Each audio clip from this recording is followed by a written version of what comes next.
Right breaking చూస్తున్నాం. 7 ఎమ్మెల్యేల party ఫిరాయింపు వ్యవహారంలో మాజీ మంత్రి కేటీఆర్ సుప్రీంకోర్టు పిటిషన్ దాఖలు చేశారు.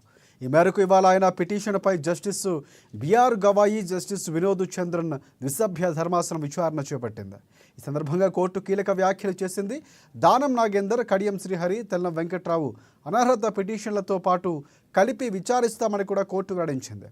7 ఎమ్మెల్యేలపై అనర్హత వేటు వేయాలన్న పిటిషన్లు ప్రతివాదులైన తెలంగాణ స్పీకర్ తరఫు న్యాయవాది ముకుల్ రోహత్గీకి అందజేయాలని కూడా ధర్మాసనం ఆదేశించింది. అదేవిధంగా పార్టీ ఫిరాయించినటువంటి ఎమ్మెల్యేలకు కూడా సుప్రీంకోర్టు నోటీసులు జారీ చేసింది. కేసులో తదుపరి విచారణ ఫిబ్రవరి 10వ తేదీకి వాయిదా వేసింది.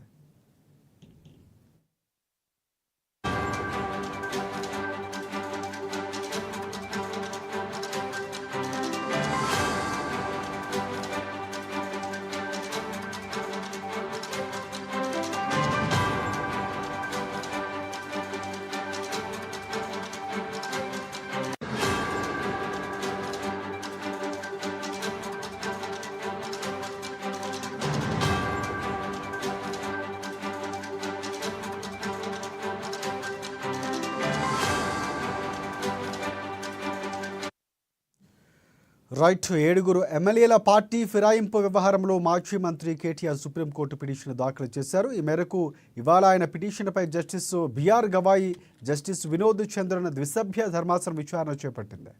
ఈ సందర్భంగా కోర్టు కీలక వ్యాఖ్యలు చేసింది. దానం నాగేందర్, కడియం శ్రీహరి, తెల్లం వెంకట్రావు అనర్హత పిటిషన్లతో పాటుగా కలిపి విచారిస్తామని కోర్టు వెల్లడించింది. 7 ఎమ్మెల్యేలపై అనర్హత వేటు వేయాలన్న పిటిషన్లను ప్రతివాదులైన తెలంగాణ స్పీకర్ తరఫు న్యాయవాది ముకుల్ రోహత్గీకి అందజేయాలని కూడా ధర్మాసనం ఆదేశించింది. అదేవిధంగా పార్టీ ఫిరాయించిన ఎమ్మెల్యేలకు కూడా పార్టీ సుప్రీంకోర్టు నోటీసులు జారీ చేసింది. కేసులో తదుపరి విచారణను ఫిబ్రవరి 10వ తేదీకి వాయిదా వేసింది.